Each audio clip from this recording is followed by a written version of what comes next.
Hello learners, welcome back to the whiteboard. मैं हूं साकिब सक्षम और इस वीडियो में मैं आपको TRE 1 के TGT मैथ्स के 2 क्वेश्चन का सॉल्यूशन बताने वाला हूं। अब यूजुअली मैं क्वेश्चन लिख के रखता था, लेकिन अब क्वेश्चन लिखने में टाइम लगता है, उसके बाद मिटाना पड़ता है, तो इसलिए क्वेश्चन आपको यहीं पर दिखेगा फिर से।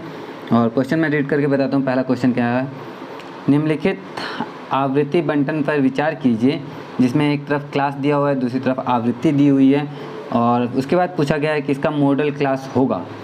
अब मॉडल क्लास इसका क्या होगा, तो मॉडल क्लास क्या होता है, बहुलक को मॉडल क्लास कहते हैं इंग्लिश में हम लोग, और मोड भी कह देते हैं। ऐसे मोड तो क्या छोड़ो, ऐसे समझो मॉडल क्लास जो है बहुलक को कहेंगे हम लोग। और इसका जो है यहाँ पे आपको दिख रही है 3, 9, 15, 30 और 18 और 5। तो 30 जो है, 30 की आवृत्ति सबसे ज़्यादा है ना, फ्रीक्वेंसी 30 किसकी है, तो वो है 30 से 40 का। तो 30 से 40 का है, तो इसका मतलब कि ये जो मॉडल क्लास होगा वो कितना होगा, वो 30 से 40 का होगा। और 30 से 40 हमारा ऑप्शन बी में, तो ऑप्शन बी हमारा करेक्ट आंसर हो जाएगा। तो इसीलिए मैं इस वीडियो में 2 क्वेश्चन बता रहा हूँ, क्योंकि जाहिर सी बात है कि जल्दी छोटा क्वेश्चन है, जल्दी ख़त्म हो जाएगा, इसलिए इसमें मैं 2 क्वेश्चन बता रहा हूँ।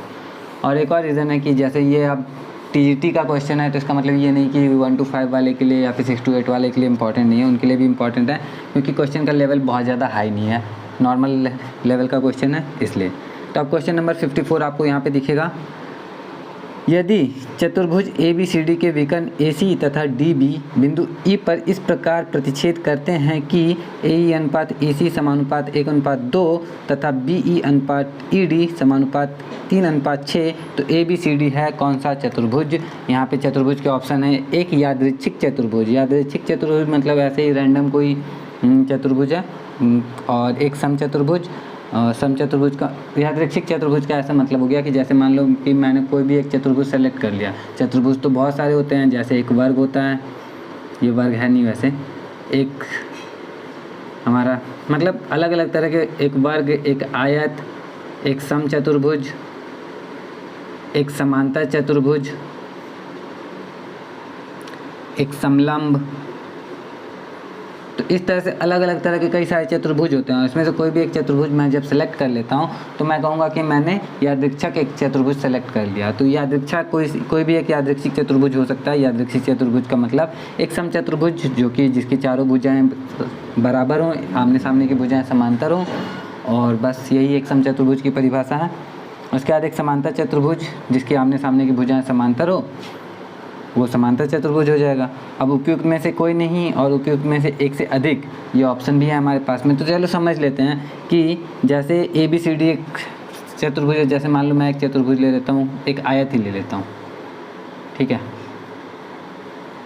अब आयत के विकर्ण अगर मैं बनाऊँ,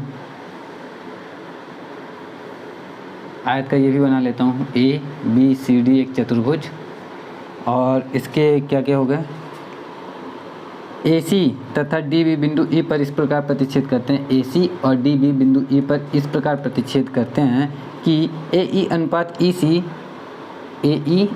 EC वो 1:2 के बराबर हो। तो हम यहाँ देख रहे हैं AE अनुपात EC 1:2 के बराबर हो। तो ये तो 1:2 के बराबर है नहीं। क्यों नहीं है? क्योंकि हम जानते हैं कि आयत के विकर्ण जो होते हैं एक दूसरे को समद्विभाजित करते हैं, यानी कि जितना ये होगा वो उतना ही ये होगा। तो ये 1:1 के अनुपात का हो सकता है, लेकिन 1:2 के अनुपात का नहीं हो सकता। दूसरी तरफ यहाँ पे एक और चीज़ लिखा हुआ है कि तथा BE और ED जो है 3:6 के अनुपात में हो। तो BE और ED जो है वो 3:6 के अनुपात में है, और 3:6 के अनुपात में होने का मतलब है कि इसको भी जब हम काटते हैं तो वो 1:2 के अनुपात में आता है। तो हम जान रहे हैं कि ये भी 1:2 के अनुपात में पॉसिबल नहीं है, क्योंकि ये एक आयत है और आयत में जो विकर्ण होते हैं वो एक दूसरे को समद्विभाजित करते हैं। मतलब कि ये जब ये दोनों विकर्ण एक दूसरे को बराबर भागों में विभाजित कर रहे हैं, इधर वाला इसके बराबर होगा, इधर वाला इसके बराबर होगा, तो इसमें ये अनुपात पॉसिबल नहीं हो पाया। तो जाहिर सी बात है कि आयत में ये वाला पॉसिबल नहीं है, तो ये चतुर्भुज आयत नहीं हो सकता।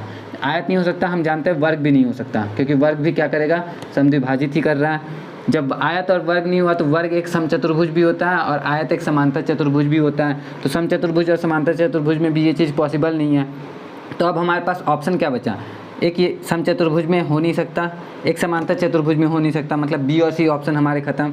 आज ऑप्शन ए में है कि या एक यादृच्छिक चतुर्भुज, तो एक यादृच्छिक चतुर्भुज, अब जैसे मान लो यादृच्छिक चतुर्भुज का मतलब है कि इसमें से कोई भी एक चतुर्भुज हम सेलेक्ट कर लें, वो एक यादृच्छिक चतुर्भुज होगा। तो जाहिर सी बात है हमने मान लो आयत को सेलेक्ट किया, आयत में ये नहीं हुआ ना, तो एक यादृच्छिक चतुर्भुज भी संभव नहीं है। तो इस बेसिस पे इस क्वेश्चन का जो राइट आंसर होगा वो होगा ऑप्शन ई, इनमें से कोई नहीं, उपयुक्त में से कोई नहीं, और ऑप्शन ई पे हम लोग टिक करेंगे। तो इस तरह से हमारे 2 क्वेश्चन सॉल्व हो गए। अगर आपको समझ में आया हो, वीडियो अच्छा लगा हो तो लाइक कर देना।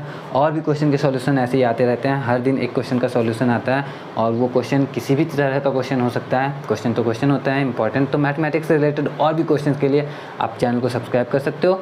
मैं मिलता हूँ नेक्स्ट वीडियो में। जय हिंद।